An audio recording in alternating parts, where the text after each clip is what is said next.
Hello and welcome to Beyond Organic Wine. It's the first day of fall. Happy autumnal equinox. I'm Adam Huss coming to you from near the boondocks of New York. Thanks so much for listening.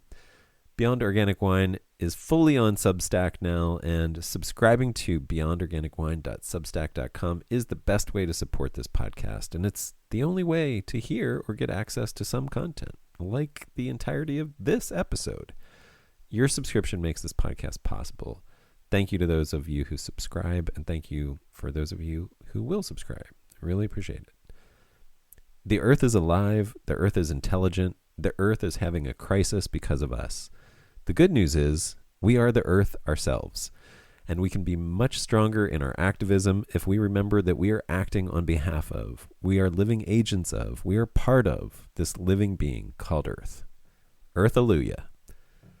That's a quote from Reverend Billy of the Church of Stop Shopping on the most recent episode of Earth Riot Radio, a podcast you might want to check out if you're in the mood for something a little bit different. Harvest season is upon us in the Northern Hemisphere. While you Southern Hemispherians are just maybe getting done with pruning, or you should be soon, and anticipating another crack at the perfect vintage, we Northerners are just about to collect the little globes of precious sunlight that we have poured our heart and soul into all season, with bouts of stress and worry, love and awe, sweat and blood, toil and trouble. We gleefully harvest each fruit by hand. We will gently carry these magical crystal balls pulsating with life energy across the threshold of all of our hopes and dreams. And then we will smash the living shit out of them and feed the pulpy remains to a ravenous mob of pet fungi. And then expect it all to turn out deliciously. Yum! I hope you have fun this harvest and get some rest when you can, and enjoy intermingling the strands of your life with this ancient art of winemaking. Here's someone fun to listen to while you're cleaning tanks and carboys. His name is Jared Lloyd, and his game is Naked Grazing. And here's his autobiography. Quote, "In western Colorado, Jared Lloyd was born and raised. On horseback is where he spent most of his days. Chillin' out, maxin', relaxin', but not really cool. And herdin' some critters, avoidin' his school. When a bunch of redacted wolves who were up to no good started making trouble in his neighborhood. Well then, Jared migrated to western Oregon with his bride Becca and flock of Shetland sheep who had been working on targeted grazing projects for U.S. Forest Service and private landowners to start work in vineyard habit restoration and fire grazing projects in the Willamette Valley. This guy likes the old bloodlines of old breeds and traditional methods and is trying to balance those in current circumstances. He's active in the regenerative grazing and organic wine growing communities, serves on the Oregon Sheep Growers Association Board of Directors, and has served on various breed association boards and committees and his local conservation district board back in Colorado. Jared is kind of a teeny bit opinionated about hair sheep, which, you know, he says they're not real sheep. I'm just going to, that's my own little thing, which you'll hear. Show sheep, grippy dogs. I got to start this over. Jared is a teeny bit opinionated about hair sheep, show sheep, grippy dogs, and bronchi horses. He's a retired professional sheep shearer, hobbyist hand spinner, knitter, former juried fiber artist, amateur watercolorist, avid home cook, gardener, rabid chili fanatic, coffee and wine drinker who thinks Pinot Noir is the mayonnaise of grapes. Jared loves farming in Oregon because it's cold enough to grow apples and pears, but hot enough to grow figs, persimmons, and olives." End quote. Enjoy. Naked Grazing. Thank you so much for being on Beyond Organic Wine. This is so much fun to finally get to talk to you. I mean, to have a recorded conversation with you. Right. Jared, I will start by saying you're one of the most fashionable shepherds that I have ever met. The most dapper. I think dapper is a pretty good description of your style and I was and figuring way that that was you carry Dusty. yourself. So that's What do you say? I always figured I was kind of crusty, so that's quite Crusty? a compliment. No. You got some riz. I would say. Um. Oh, thanks, man. All right. So, what do you do? Tell me about naked grazing. Well, And where so are you doing it? oh yeah, yeah. Okay, so we're in Western Oregon. Kind of home base is west of Salem, but we're grazing kind of all wine country. Um, Yeah. And do you go up into so Washington too? not yet. I'd like to do some Okay. gorge. I'd like to graze the gorge too, but that's down the road. Maybe Okay. satellite subcontractor, something along those lines. But our primary kind of our primary business model is grazing under vine during dormant season. So um, So you're working in a lot of vineyards. yes, and primarily organic and biodynamic, mostly certified. Um, quite a few not certified, um, which are kind of fun because we have a little more leeway with. When they can get in. Yeah, being a little sloppy with records keeping. That one's. I'm. Right. I am currently knitting so I can focus, and uh, um, That helps the you focus. What? Tell me about that. okay, so the records keeping was leading me to the trying to regulate the ADHD, and knitting Gotcha. actually helps me So do. knitting focuses you, like centers you, while you, so you can sort of. Yeah, it's pretty cool. It's like semi-meditative, but it's repetitive, so I can be doing something with my hands, and then my brain can actually flow instead of like be thinking about cows and um, mountains and algorithmic patterns and something. Yeah. Whatever it wants to think about. Yes. Um, um, that's a. How did you learn to do that? Did you just notice that? Or had you heard Accidentally. it? Did you get a? It was an accident. Yeah, my aunt started me. Well, my mom. Anyway, yeah, the, I A started family doing it member. because, yeah, yeah. Well, I wanted to have a clearer idea of where my fibers were going, so I wanted to know, like, I was selling a lot of wool. Oh, I had sheep. I've had purebred flocker sheep since I was 16, and then generations of sheep and cattle production. But anyway, so I was trying to like um, I, I wanted to make sure that I was producing the kind of fibers that it was quality control to start with. So I asked my mom and my aunt to gotcha, teach me how to knit. And then I knew what I was gotcha. talking about more with the fiber art side of stuff. And then next thing you know, I was knitting, and then I was in the fiber arts guild and like all this stuff. But Nice, um, so nice. Do you wear the stuff that you make? I do, Or yeah, yep. nice. Um, Do you uh, sell it? Not really. Most of the stuff I knit myself, I give away for project or for oh god gifts. We do Yes. some. Uh, we we've done a commercial beanie line in the past with a Shetland wool, Mhm. and that I sold, but I don't really like selling the stuff I do with my hands. It feels kind of like well, I mean the amount of time you have in it, you never recoup your Right. yeah, I mean, I think about that a lot. Like sometimes things are too precious to sell. yeah, Like you have to give it as a gift because it's just too precious. yeah, yeah. Yeah. Sometimes I like think it's about wines. Some wines that I've made have been like that. Where yeah. I'm just like like yeah, it's not. That's really cool. Now, why naked grazing? Like why the name?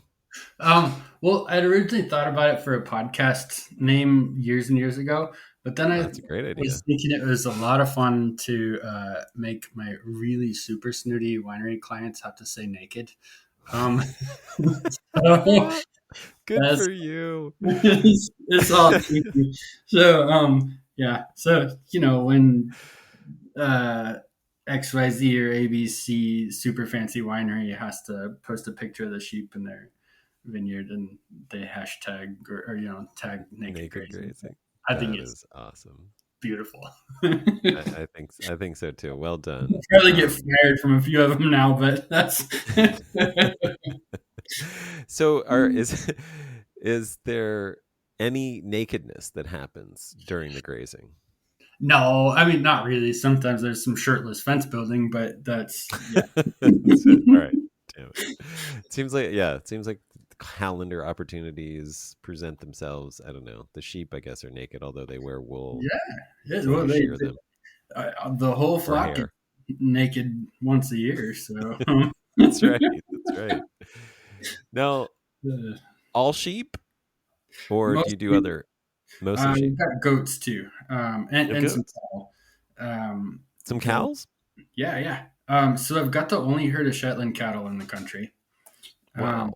there's one heifer that got sold. Anyway, a friend in Texas, he imported embryos and had or and I think 6 different bulls are in the tank for Wow. semen. And anyway, he was ready to retire, and I've had the Shetland sheep flock since I was 16, and now I'm old as the hills. And but anyway, it just kind of fit in with the whole theme, and they're lovely cattle. And How so? What are their qualities of Shetland? um, their disposition is really great. Um, they're kind of, I mean, they're an old Scandinavian breed too, um, like the sheep and the ponies and everything, the whole Shetland miscellany. But they're they use them a lot for conservation grazing projects in the UK. They're triple purpose. They're a small scale dairy and very capable beef breed. Mm, But smaller okay. frame. My cows are like 1,000 pounds, so like about the size of a Nice. Highland, Okay. and How do they're they compare to like jerseys? about the same size. Less milk production, Got it. similar ability to produce off of grass and available forages, um, Nice. and not as flighty. Um, Not as flighty. they're- Oh, just more chill, huh? yeah, Nice. just like the sheep, though, they form maternal families, and they're very political or very mafia. So I've got whoever has the most daughters is kind of like the leading maternal family, and they're Wild. it's a thing, and but it's kind of fun. I didn't know very much about the breed as far as well, virtually anything other than what you read online, and Uh, and then just observing them has that's been great. wild. I mean, that's an insight into their social lives that I'd never heard about either Mhm. sheep or cows. That's Yeah, fascinating to me. yeah. Goats will do that too. They have a herd queen or whatever they call them, and but they're goats are goats are goats. They're Goats we're are running some let's see, Kika Spanish cross does, just a handful right now. okay. I need to scale my goat grazing projects up to well, next summer I'd like to have enough oak savanna restoration projects lined up to justify buying a semi load of Spanish goats out of Texas, Hmm. and then sticking with heritage breeds, but heritage breeds that are viable, um, producing meat and fibers, that sort of thing. But so that sheep wise, So they are well, the Spanish ones, are they fiber goats? actually they can. There's a few lines that like produce really solid cheek to hawk cashmere, and Okay. I Wow. mean harvesting would be kind of a nuisance. I'm not really sure. Like the best cashmere you're combing off instead of shearing. Right. Right. So that could be kind of a nightmare, but I mean, I- if you were doing it for fun to make a baby blanket or something, cool. Like, but yeah, Nice. yeah, So and personality wise, they're pretty goaty, like nice and friendly and mischievous and adorable and they're pretty wild, Pretty but wild. Okay. yeah, but that's all right. For what they need to do, that's very That's suitable. that's good. Okay. So when you do those projects, do you use fencing or do you use like what kind of containment do you have, or do you just sort of stay with them and lead them around? Hmm. Like how does that work? I wish I could stay with them and lead them around. I feel like we're Yeah. losing craft since we're not doing that. But Yeah. for right now, with where we are, I should parenthesize real fast. Like coming from Colorado, I'm 5 generations Coloradan, and then moving to the Willamette. It's quite a culture Mm, shock for like 3% of Colorado is developed. The rest of it's huge open spaces, and then here it's all public land. Oh goodness, sorry, it's all it's all private land. private. Yeah. And so the boundaries and there's so many roads and so many fence lines and so much developed, um, well, even mostly agricultural boundaries that I've not had to encounter so much. Um, Right. uh, but so this has been it's been a cool paradigm to try to Does that learn. mean have you been like a bull in a china shop with the boundaries in your flock there? Is Yeah, that what you're trying to say? yeah, yeah, a little bit, and you know, they know no boundaries, and I'm Right, right. trying to enforce them. So, but so what we're doing is I'm using almost exclusively electrified netting and Okay. big, big 8 joule Jurassic Park chargers. Like, um, so most of the ones today, the lowest one was shocking at 8,000 volts. So Okay. Yeah, so that's 8 to that 10 is was the one. probably what it's pulsing at. Like Yeah, I want that's it to. nice. You I don't want want to it to. straddle that accidentally. No, no, for sure. It's a you'll definitely dribble a little pee, um, and swear it would make the most devout Baptist cuss. So, um, Uh, good. It sounds like you've spoken from experience there. yeah, a little. um, um okay, so you that's a bit of a job then, just unrolling that. And I'm mhm. guessing you are, I mean, I guess you're moving them around every day too, probably, or every couple days. Is that Right. an So we're accurate? trying to practice like a hybrid of like if you've seen like the Carbon Cowboys and Kiss the Ground and all that. Like so we're doing kind of a hybrid of management intensive and adjusted multi paddock and like savory or gallon savory type systems where like high intensity, short duration, and long recovery periods. Um, Right. Jaime Elizondo, he's got a system that's really similar to he's calling like total grazing, Uh-huh. and so you bring everything down super low. You minimize competition between like you're increasing competition between the animals and reducing their picky. I don't like broccoli kind of attitudes, and so everybody gets in there and they really evenly clean up everything. So we're trying to turn as much of um, the standing material into or like turn all that biomass Into into poop. manure. Yeah. Yeah. And we've seen some really cool things with it, like trying to terminate cover crops under vine. We had a cool Foley family project on Huntington Hills on one of their development blocks that was like really incredible cover crop. Was that year before last? Whichever year it was where the cover crops didn't germinate like anywhere, that Mm. was the only place where it grew, and it was beautiful. And but I was trying to put on my little scientist hat and quantify like turds because I was Yeah. noticing the mealworms taking a lot of manure underground like really fast, and so Oh, blocks that I was pulling the sheep out of.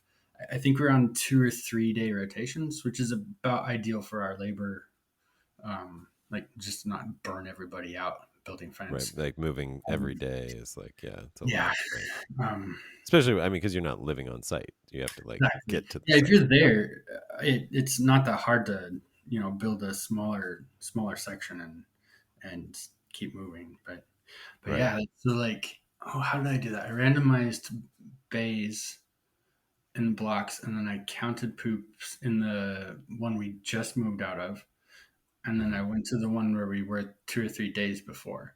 And at that property, like the only poop that was left 2 or 3 days later were some that were sitting on like lodged stems that the worms couldn't crawl up and get the poop. Like they had That's taken amazing. everything underground. That's so fantastic. So I that that right there just fries me. Energizes me. And seeing some of the soil structure changes post Yeah, that grazing. seems so immediate and so Oh amazing. yeah, it's just I mean, they're wild. taking, I mean, because it's like, then you're, I mean, oh my gosh, it's like exponential microbiology. Like taking Yeah, biomass, you're like, you're running it, you're running it through a ruminant who's adding their microbiology. And then and then the worms are running it through, adding their microbiology. You're just like super, and they're taking it underground. They're taking it into the soil too, yes, right where it's yeah, needed. It's like, yeah. All that dang, carbon, everything's going right into the soil and subsoil. Like that's it's amazing. really cool. And And that's because you're doing this. What time of year is that? That's springish, so it's wet. You're still getting a lot of rain. The worms are very active and not like you don't yeah, have the dry, hard later season crusty things. yeah, it's a little trickier than California because like cover crop. Well, that's it for now. If you are not a paid subscriber, if you'd like to become a paid subscriber to get full access to this and all the content at Beyond Organic Wine, you can easily do that at beyondorganicwine.substack.com. Thank you so much. And here's a little music from Colden Pro. A big thanks to him for this.